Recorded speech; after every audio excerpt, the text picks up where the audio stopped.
I do have a little bit of a surprise. What's up, everybody? I am birding back in Cache County. It's been a while since I've been here. You can see a little bit of fog, beautiful fog out in the distance, and then the beautiful Utah mountains. It's about 30 degrees today, so not terribly cold, but still pretty chilly. A lot of the water here is frozen over. I'm at Benson Marina today, and a lot of everything is frozen, so not a lot of bird action. But we're gonna do some birding and see what we can find. And more importantly, we're gonna do our 2024 Q&A. This is one of my favorite episodes to do every year, just answering y'all's questions. Of course, we're gonna be out here birding. I'm gonna feature what birds we see on the channel, but we'll also answer your questions. This is also my last time birding in Cache County for 2024, which is a little bit bittersweet. Bitter because I didn't hit all the goals I wanted to hit here, and sweet because it's getting super, super cold and we're going somewhere warmer. So a ton of the next videos are going to be in California. I'm also gonna be birding in Nevada, in Las Vegas for the first time ever.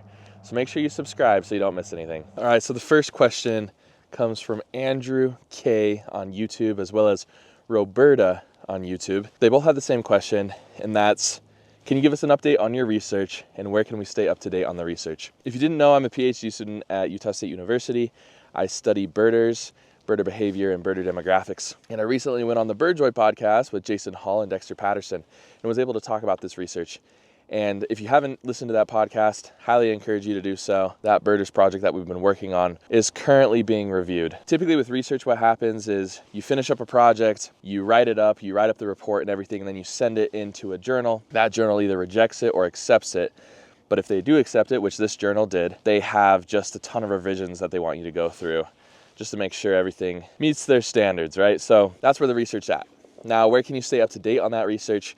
When it gets released, I will make a post here on YouTube and on Instagram. If you follow me on YouTube or you follow me on Instagram, you should be able to find everything that I'm doing in my research on there. I'm planning on keeping that up to date. And I do have some future projects that have to do with birders, including my doctorate dissertation coming up in the future. So definitely stay tuned for that. Yeah, I'm super happy you guys are excited about the research. Just got a northern harrier on camera, a gray ghost northern harrier. And if you didn't know, the gray ghost northern harrier is a male northern harrier. They're a little bit smaller than the females that are a lot more brown and tan, and the males are gray and white and look like a ghost gliding through the air. So picked up that bird. There is sign of life out here. Unfortunately, you haven't seen a bird since, so let's see what other things we can find today. Just picked up a northern flicker to add to our list for the day. So we got 2 birds on our list, nothing crazy. And honestly, the looks of the northern flicker weren't great. Because the sun's out, there are heat waves in the air despite it being so cold. So that footage is a little warpy. But we're gonna continue walking. We have about 1.5 miles left to walk along this trail here. See if we can find anything interesting and continue answering your questions. All right, so next question is from Will, who you've seen on the channel before.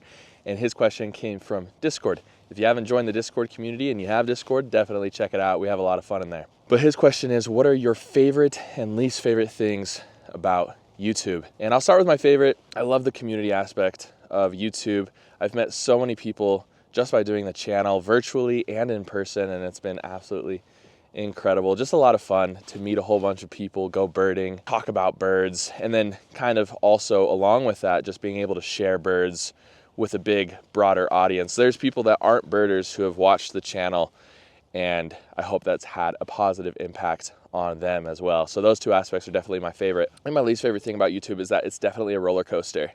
There are a lot of really awesome highs, but there's also a lot of lows. It's really time consuming. It takes up 10 to 15 hours a week of my time, and I do it because I love it, but that doesn't make it easy as well, right?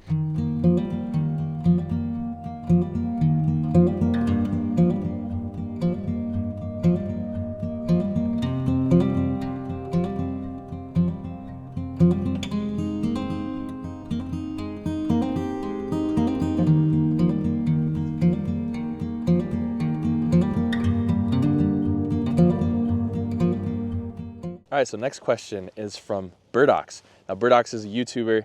I'll link his channel down in the description below. Definitely go give him a subscribe and watch some of his videos. They're really cool. He's based out in Portugal half the time, and sometimes he's in South Africa. So he's got birds that most bird tubers could only dream of seeing. And his question is, do you think that birding is growing as an ecotourism activity? Not only do I think that it's growing, I know that it's growing. In 2016, the United States Fish and Wildlife Service released a survey that said that there was about 45 million birders or bird watchers just within the United States. Well, 2023, they just released a similar study that said that within the United States, there are 90 plus million people who enjoy bird watching. So that's people that are in their yards watching birds. That's people that go out and watch birds. And for those that travel and are birding, actively going out and looking for birds, that number has reached 45 plus million birders in the United States alone. That is a massive increase from 2016, almost double. So I can confidently say that at least in the United States, birding is becoming much, much more popular. But also too, around the world in general, birding is definitely exploding as well. So is it growing as an ecotourism activity? Absolutely, and it's going to continue to grow over the next couple decades for sure. All right, another question also from Birdox is, what would be your dream birding adventure? And honestly, at this point in time, I'm really wanting to go to the Everglades. I really want to go to South Florida.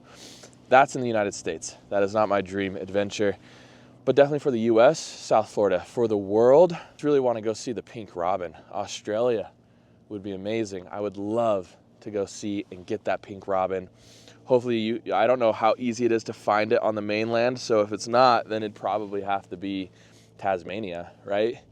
But I think that's my dream adventure. Australia, Tasmania, that area. Picked up a few more species on our list. We picked up some American coots that are out here on the water, as well as some Canada geese. So we're seeing some life.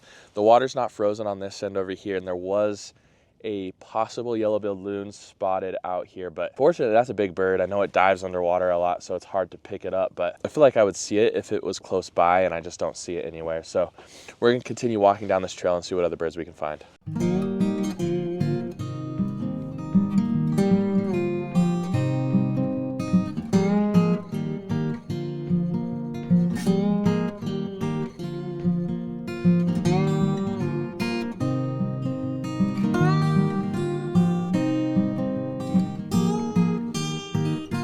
All right, next question is from Kasim Akil on YouTube. They asked, what is your total lifer count in your entire birding career? And it's 333, plain and simple. I have 333 life birds. I have 260 something in the state of Utah. I'll put that up on the screen. And this year I've seen 300 species. Most of that birding is in the Southwest. I've only had one birding trip ever out east, and it was only for about 30 to 40 minutes. So hoping to branch out a lot more next year, see a lot more new birds. I already have several trips planned, so make sure you subscribe because those are going to be absolutely insane. All right, next question is from my good friend Hawk in the Lens. He's also a YouTuber. Link will be in the description below. Make sure you go check him out. Give him a subscribe. He has some awesome videos. His question is, any good nemesis stories for the year? Anything you still, haven't found yet? And I think there's a few. One was black scoter. So I'd been searching for black scoter for years at this point. It kept showing up at these lakes, and it was always way too far out for me to see because they're hard to see without a scope. They're deep sea duck. Being able to finally find that bird at Antelope Island just a couple of weeks ago was a really, really good feeling. There's a caveat to that. My nemesis bird that I still need is white-winged scoter. White-winged scoters also occasionally show up inland, and we do get them on the Great Salt Lake. And honestly, sometimes we get them here in Cache Valley as well. Also in this tree behind me here, picked up some American goldfinches. An unpopular opinion, if someone had asked that question, my unpopular opinion is that the American goldfinch looks much prettier in its winter plumage with the burnt orange coloration instead of the bright yellow. So you can debate me down in the comments, but that's my unpopular opinion with birding. All right, so one more question from Hawk in the Lens as well. What's my favorite non-birding content to consume on YouTube? And honestly, I'm going to name a few because some of them are related to birding, but one of them is just photography in general, especially wildlife photography. I love following those adventures, and I don't consider myself a wildlife photographer at all. I'm more of an adventure vlogger, hence the shaky and sometimes not great footage. And then not related to wildlife at all, I used to be a big consumer of Pokemon Go content here on YouTube. I used to watch a ton of Pokemon Go YouTubers.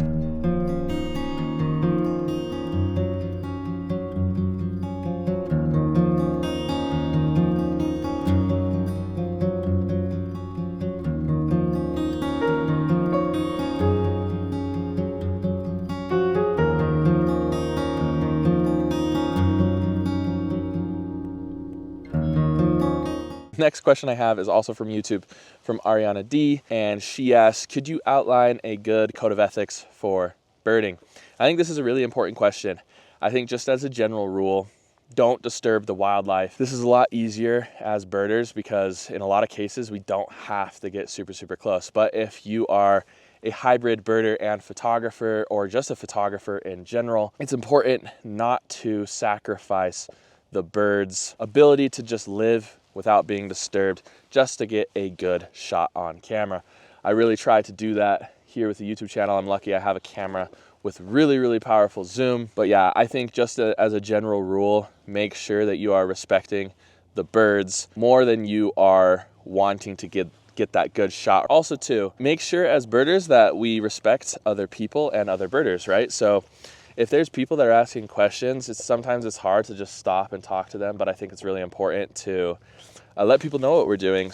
Sometimes that'll spark something in people and maybe they want to come look at birds too sometime. I think sometimes there's a tendency just in humans in general, when you really get up at the top, to not be super nice to the people that are just starting out. And so I think it's also important to treat people with respect no matter where they are on their birding journey. Ev the Encyclopedia asked, what are 5 birds that you want to see in the state of Minnesota? But number 1, in no particular order, great gray owl obviously would be amazing.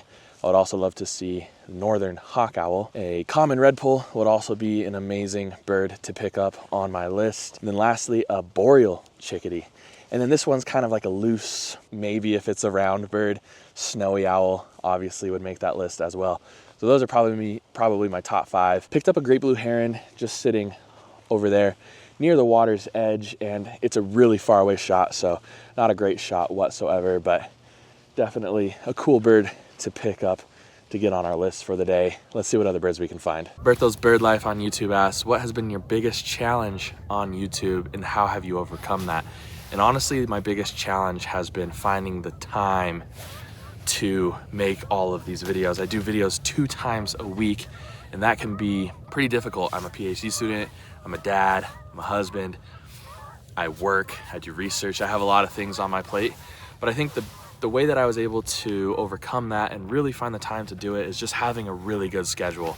I have my videos planned months in advance, and sometimes there's sporadic videos thrown in there that are just kind of last minute and spontaneous, but that structure and that schedule really gives me the flexibility to create all of this content here on YouTube. All right, so Benjamin M from YouTube asked how long I have been birding. I've been obsessed with birds my whole life since I was a kid, but if we want to like birding, it's been about 3 years now. So still fairly new, have a lot to learn in birding, but 3 years and it's been an amazing ride so far. Picked up a few pied-billed grebes behind me here, but again, those heat waves are so bad. The footage is super warpy. All right, so Roberta on YouTube asked, how do we get these mandarin ducks in the state of Utah specifically? Are they escapees? Are they pets? And the answer is yes, they're both. Utah and most other states too have kind of like exotic bird farms. And so a lot of these mandarin ducks are escapees from those bird farms. They're also, people like how beautiful these birds are and kind of bring them in to their own ponds, and then those birds escaped. And so it's kind of like the parrots, it's kind of like the mute swans. All of these introduced birds at one point were brought in by humans, to be sold for one reason or another. More likely as pets or lawn decorations, and then eventually they escape and they start breeding. Taylor the Birder on YouTube asks, do you have any tips on starting a birding YouTube channel, and how do you make sure it doesn't detract from the birding experience? Tip number 1, make sure you have the time to do so. And if you don't have the time, you need to be okay with super slow growth on YouTube. If you post 1 video a month, stick to that until you can give it more time. I think it's just important to be super consistent. If you're gonna commit to 1 video a month, do 1 video a month. If you're gonna do 1 video a week, stick to doing 1 video a week. If you're gonna do 2 videos a week, stick to that. Consistency is so important on YouTube, and it's just good to get your reps in. Again, you also have to be okay with just not having anybody watch your videos. When I first started, I was super happy to hit 100 views on a video. Now, in making sure it doesn't detract from the birding experience, I think you have to tell yourself that you're a birder first. So what do I mean by that? I mean that if you get a lifer but you don't get it on camera, you have to be okay with that. Otherwise, YouTube starts to feel like a chore and birding becomes stressful and starts to feel like work. And you definitely don't want that to happen if birding is something that you use as an escape. So what I try to do is if I see a bird or if I hear a bird that's a lifer and I don't get it on camera, I don't let myself get beat up about that. Make sure you just kind of set those priorities and those expectations. And once you have those, then starting a birding YouTube channel becomes a lot easier. That's going to do it for the Q&A this year. Thank you guys so much for submitting your questions. I also just want to say thank you so much for all of your support. Y'all have been amazing. I do have a little bit of a surprise in the near future. I'm not sure if it's going to be a couple months or a couple weeks. I will be upgrading my camera setup. So I've had the Nikon P900 for about 2 years, and it's been doing amazing work for me on the channel. But it's definitely time for an upgrade, as it is definitely a budget camera, and I've put in the work, and y'all's support has really helped me to get to the point where I can almost afford a new camera. So we're going to be splurging a little bit and trying to get a really good camera for the channel that'll last us years to come. So stay tuned for that. Hopefully early 2025, you'll be able to see the difference in that upgrade. Thank you guys so much for joining me on this journey. I hope to see you all next time on Bright Eyed Birding.